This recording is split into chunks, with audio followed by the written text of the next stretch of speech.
Hello guys, സിമ്പിളായിട്ടുള്ളൊരു butter chicken recipe കണ്ടാൽ അതിനായിട്ട് ആദ്യം തന്നെ ചിക്കൻ മാരിനേറ്റ് ചെയ്ത് മാറ്റിയേക്കുക. പിന്നെ ഒരു പാനിലേക്ക് ബട്ടർ ഒഴിച്ച് കൊടുക്കുക. പിന്നെ അതിലേക്ക് ഉള്ളി, തക്കാളി, പച്ചമുളക്, ഇഞ്ചി, വെളുത്തുള്ളി, പിന്നെ ഒരു 10 കാഷ്യൂനട്ട് അതും എല്ലാം കൂടി ഇട്ടിട്ട് നന്നായിട്ട് വഴറ്റിയെടുക്കുക. പിന്നെ അതിലേക്ക് മസാലപ്പൊടികളായിട്ടുള്ള മഞ്ഞൾപ്പൊടി, ഉപ്പ്, ഗരം മസാല, പിന്നെ കാശ്മീരി ചില്ലി ആട്ടോ യൂസ് ചെയ്തിട്ടുള്ളത്.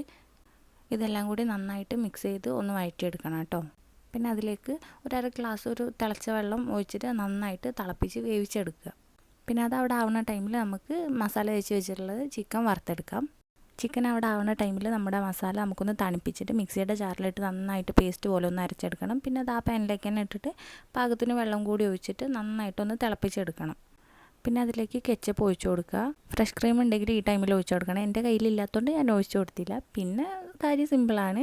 ഫ്രൈ ചെയ്ത് കഴിഞ്ഞാൽ ചിക്കൻ ഇട്ടിട്ട് പിന്നെ മല്ലിയിലയും കൂടി ഇട്ടിട്ട് നന്നായിട്ട് മിക്സ് ചെയ്ത് കൊടുക്കുക. തട്ടിക്കൂട്ട് റെസിപ്പിയാണിത്, പക്ഷേ അടിപൊളി ടേസ്റ്റാണ്, ഒരു കോംപ്രമൈസും ഇല്ല. അപ്പോൾ എല്ലാവരും ട്രൈ ചെയ്ത് നോക്കുക. അപ്പോൾ അത്ര